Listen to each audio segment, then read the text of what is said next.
crois profondément que nous avons besoin de maintenir une véritable diversité culturelle dans ce monde qui se resserre, qui se referme, et où les cultures ou les langues les plus faibles risquent de disparaître. Donc notre combat, il est à la fois un combat pour l'affirmation du rayonnement de la langue française, mais une parmi d'autres. Et c'est un combat pour la diversité linguistique. J'ai participé au nom de l'APF au débat qui avait lieu à l'UNESCO sur la création de cette... sur la volonté de faire signer une convention sur la diversité culturelle. Il ne faut jamais oublier qu'il n'y a pas de diversité culturelle s'il n'y a pas de diversité linguistique, puisque les langues sont au cœur de chaque culture.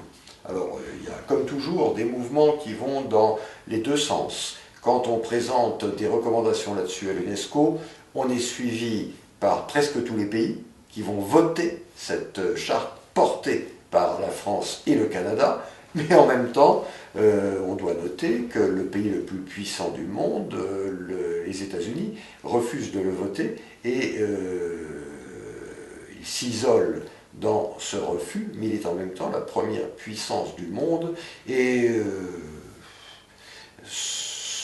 sans s'en rendre compte, ou à mon avis plutôt en s'en rendant compte, il veille à ce que l'anglo-américain se développe et soit perçu comme la langue internationale et l'unique langue, c'est-à-dire qu'il pèse à l'encontre de la diversité linguistique et culturelle.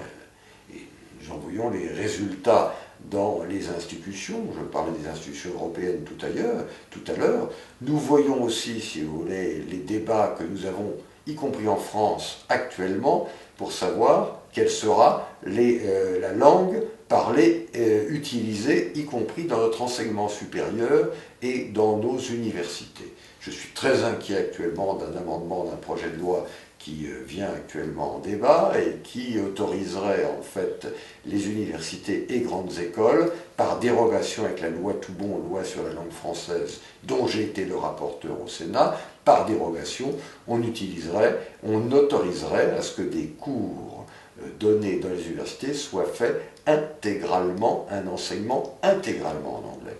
On nous dit, mais non, mais ça n'est pas cela, c'est simplement les étudiants qui doivent bien parler l'anglais. Là-dessus, on est tout à fait d'accord.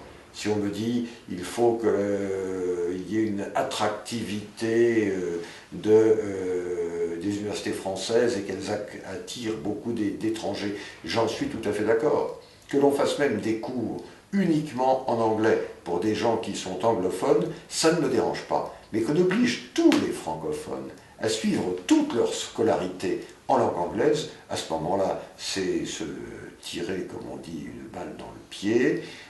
Nos amis d'Afrique qui ont entre leurs mains l'avenir de la francophonie, pourquoi feraient-ils l'effort de choisir le français comme langue d'accès à la modernité si nous considérons que c'est l'anglais la langue d'accès à la modernité? Donc là, je tiendrai des mots sévères à l'égard de cette tentation qui existe dans différents milieux et au fil du temps, sous les présidences politiques différentes, je crois que ce serait totalement contradictoire avec notre défense de la liberté culturelle, de la diversité culturelle et linguistique, et voilà pourquoi j'étais très sensible à l'engagement, par exemple, de la Blue Diouf, qui a tenu à s'exprimer sur ce point, comme je vois des personnalités politiques et économiques,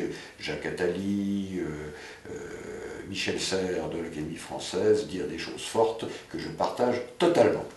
Alors il y a là des risques, et puis il y a aussi cet espoir réel, le continent le plus dynamique démographiquement, et qui est en train, Dieu merci, de sortir en partie de la crise et de devenir dynamique économiquement, c'est l'Afrique. Dans l'Afrique, nous sommes très présents et nombreux. Je crois que la francophonie peut avoir un avenir si nous le voulons. Eh bien, avec tous ceux qui le veulent, mon espoir, c'est que nous parvenions à bâtir une francophonie rayonnante, dynamique et jeune du XXIe siècle.